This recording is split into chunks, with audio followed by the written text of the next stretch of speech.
to endless years the same. 1,000 ages in thy sight are like an evening gone, short as the watch that ends the night before the rising sun. Time like an ever-rolling stream bears all its sons away. They fly forgotten as a dream dies at the opening day. O God, our help in ages past, our hope for years to come. Be thou our God while life shall last, and our eternal hope.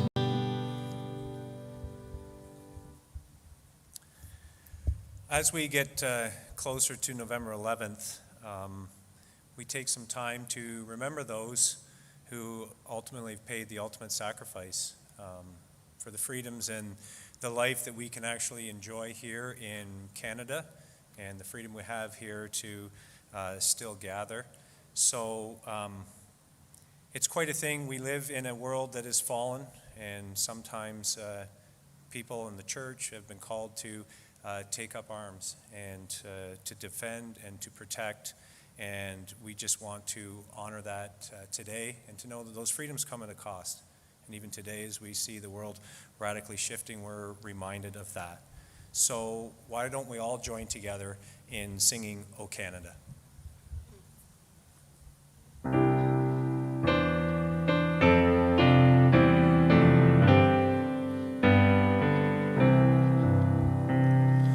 O Canada, our home and native land, true patriot love in all our sons command.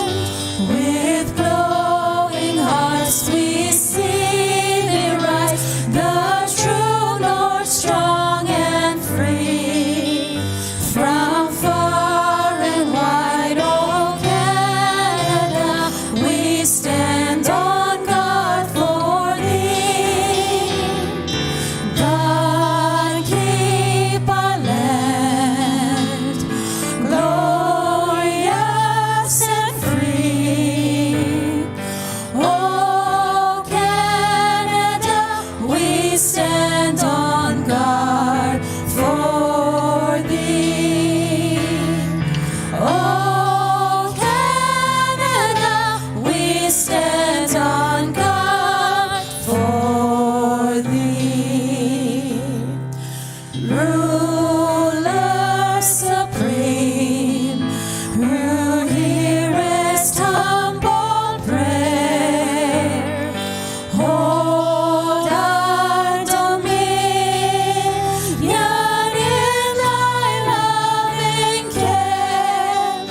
Help us to find, O God, in thee a lasting rich reward, as waiting for the better day we ever stand on guard. God keep our land glorious and free. O Canada, we stand on guard for thee.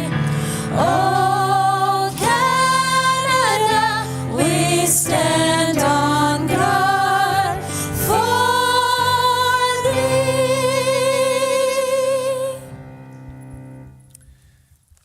Ask that we remain standing. Let's read Psalm 46 together, and following that, we will have a moment of silence, and then taps will be played. God is our refuge and strength, a very present help in trouble. Therefore we will not fear, though the earth gives away, though the mountains be moved into the heart of the sea, though its waters roar and foam, though the mountains tremble at its swelling. There is a river whose streams make glad the city of God, the holy habitation of the Most High. God is in the midst of her. She shall not be moved. God will help her when morning dawns. The nations rage, the kingdoms totter. He utters his voice, the earth melts. The Lord of hosts is with us. The God of Jacob is our fortress. Come, behold the works of the Lord, how he has brought desolations on the earth. He makes wars cease to the end of the earth. He breaks the bow and shatters the spear. He burns the chariots with fire. Be still and know that I am God. I will be exalted among the nations. I will be exalted in the earth. The Lord of hosts is with us. The God of Jacob is our fortress.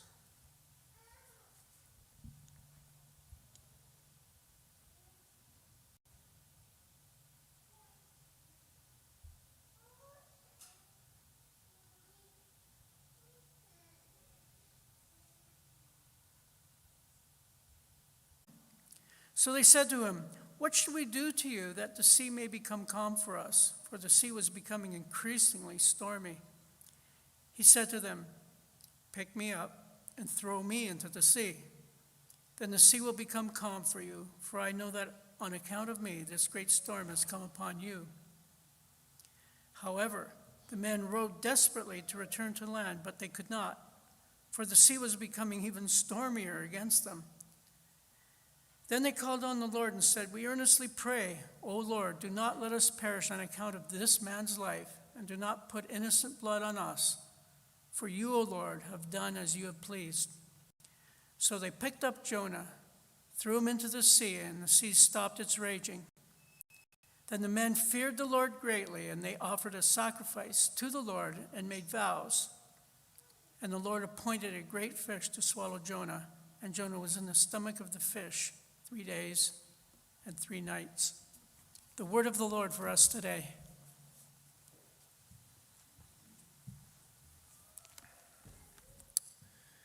Just a few announcements this morning, and I think I'll start off with if you're not on the email chain, perhaps you didn't hear the news, but our dear brother Ian Troop passed away. So we want to be thinking of Ruth and the family in our prayers. And many of you have probably known Ian for a long time. He served as an elder here, and they have been faithful to our church for so many years and touched so many lives. So we want to be thinking of them at this time, and I think arrangements and the details will be coming forward, so you can check emails for that. Samaritan's Purse. So we've made a lot of headway. I just got the report here from Kim. So a couple of things to be thinking of going forward. This Saturday, so November 13th, this Saturday, we have a packing party, part 2. So please come. I think there was a good turnout last time, and the numbers slip my mind now, but I think it was well over 200 boxes they packed. So come on out for a time of serving the Lord and fellowship, and that would be an encouragement. And currently we have $4,200 that's been allocated for shipping, so we will need just over 5,000 to ship all the boxes. So if the Lord's leading you that way and you could contribute to that, that would be appreciated. And with funds donated, we've replenished our items to the count of 5,070. So we're getting close to the number of items we need to fill the remaining boxes. So the last weeks for the items to be donated is today on Sunday, because the packing will be on Saturday. So if you still have thought of that and don't have your stuff with you today, and there's still some things you want to add in, you can also drop that off through the week, and you can look at the display out there for the update on what is needed. So the final week for the shoe box drop-off will be Sunday, November 21st. So, and also if you want to write a note with your email address to put on one of the boxes, you might get a response or even a photo of the child that this ministry is reaching out for. So be considerate of that as well. And we also want to announce, I know Bruce announced it last week, we had voting, and our brother Fred Boekee has been reaffirmed as an elder and will continue to serve us. And also remember our missions project, the SD cards for Mozambique, so we can still contribute to that as well. So speaking of missions at this time, I'd like to call up Angela Doucette and to introduce our missionaries for an update.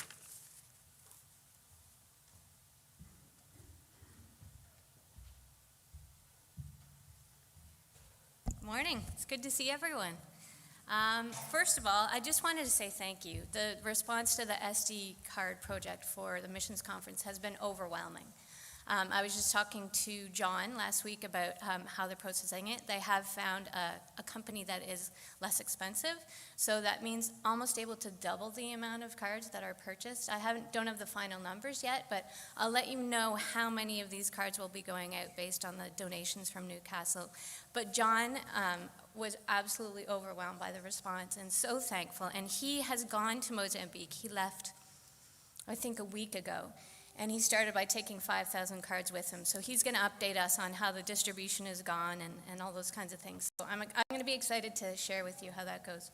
And then just yesterday, Betty finished packing 5 barrels that are going to Jamaica. I think that's the most that we've ever sent. So there's tools, kitchen supplies, diapers, you name it. And it's going to be a huge blessing to them. So thank you for your continued generosity and your continued connection with our missionaries. So here's 2 more of our missionaries that I'm so pleased that you're able to meet. This is Dave and Ann Mcdonald. I work with both Dave and Ann. They're SIM missionaries. Dave is our global director of operations. So if you were at the conference, we actually did a little section on the kind of things that Dave and Ann do, and that would be overseeing for the whole mission, so the whole world, IT, security, communications, finance, all of those kinds of things. So it's a very busy portfolio. Dave and Ann were in pastoral ministry for how long before? About 23 years before they moved over to SIM. They live in Cape Town, South Africa, and they'll tell you a little bit more about their ministry and a little bit more about why they're here. And then please feel free to introduce yourselves to them after the service today and just get to know them a little bit better. But you will be able to also read their profile in the missions book that you have. So come on up, Dave and Ann, and thanks so much. Thank you, Angela. And it's a real privilege for us to actually be here in person. It's quite interesting having been introduced to you as a church by Betty and by Angela, and doing everything via cyberspace, and arts still come to the fore. And it's a privilege to be able to do that. And to meet with people and encourage them where they're at and what God is doing. And then I think the third thing that is really that's close to our hearts is when we're moving around, we're not just focusing on discipleship and we're not just focusing on the operations piece, but we're focusing on those opportunities that God brings across our paths just to be a witness for Him and to plant the seed of the gospel. And I think that's for all of us. It's not just for anybody that's called. Whether you're going across the street or you're going around the globe, it's looking for those opportunities, and then when God presents those opportunities, sometimes not knowing what's going to come of it, but other times having the privilege of seeing how God brings fruit from us being able to be a faithful witness in some of those situations. And so that is a summary of what we're sort of doing and what we're involved in. It's been a little bit difficult to explain to some people, because some people, they look at us, operations, what on earth is that? And, this big organization, what on earth is that? But hopefully that gives a little idea. But in closing, let me just maybe give you some prayer items that you can be praying for. I think we're living in some very, I'm going to say, some opportunistic times, not just with the, sort of coming out of COVID and that whole environment, but the global economy. If you look at what's happening in many of the countries around the world, there's a lot of civil unrest, there's a lot of natural disasters, there's a lot of things going on. But in the midst of all of that, there's opportunities for the gospel. And one of the things that we challenged with as an organization, and next week we've got our international leadership team are meeting actually here. I can't pronounce the place. Guelph. There we go. I have to get it right. Guelph. And if you could just be in prayer for us and for our international director, Joshua, and the other ILT members, because we're just taking some time out to wait upon God and to seek His face as we seek His leading into the future and as we wrestle with some of the challenges around global missions in this day and age that we're working with. We need to start thinking outside of the box. I think things aren't the same as they always used to be, and particularly when you look at things like that we took for granted, like getting resources to people or transferring of funds. This is becoming a huge challenge, and so we're looking at legal alternative ways to do that. One of the other things, we're moving on from Canada down to the USA, Lord willing, and where I'll be meeting with some of the team that reports into me with the operations. And at the moment, two things that are very high on our agenda is just having finance systems, integrating a finance system that will meet the needs not just of our people that we're serving, but will be compliant with some of the many new regulations that are coming out of many of our countries. And added to that, as you'd have seen and must be aware of during COVID, cyber security has become a huge issue. And we sometimes kind of disconnect that from the local church and from missions. But when you've got a lot of people serving in sensitive countries, it becomes a really, really important issue. And so we're looking at how do we tackle that? Because obviously it can be quite an expensive task, and we're trying to be good stewards of all that God has entrusted to us. And then, just to give you an idea, some other people to pray for, which are often fly under the radar. I just encourage you to pray, and I'm not going to expect you to remember names, but maybe you remember countries. So we've got a gentleman by the name of Martin sitting in Kenya. He leads up a finance team that provides finance support to 4 countries in East Africa. And they're going through huge challenges around how to meet the needs of those people there.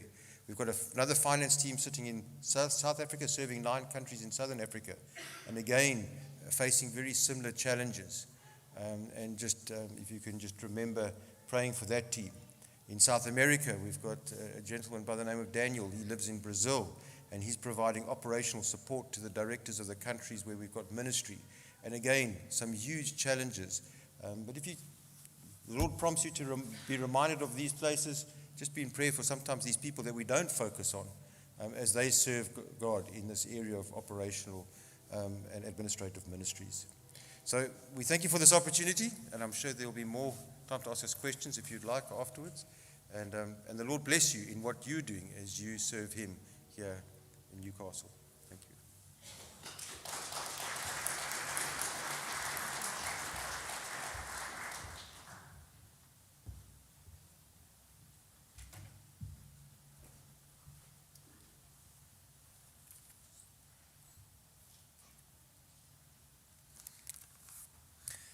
Thank you very much for that update, and we've been hearing a lot about missions lately in our church, and we're encouraged to hear that God is still working and He will save His people.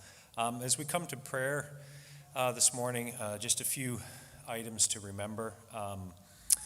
Charlotte Heel is having a cardiac ablation on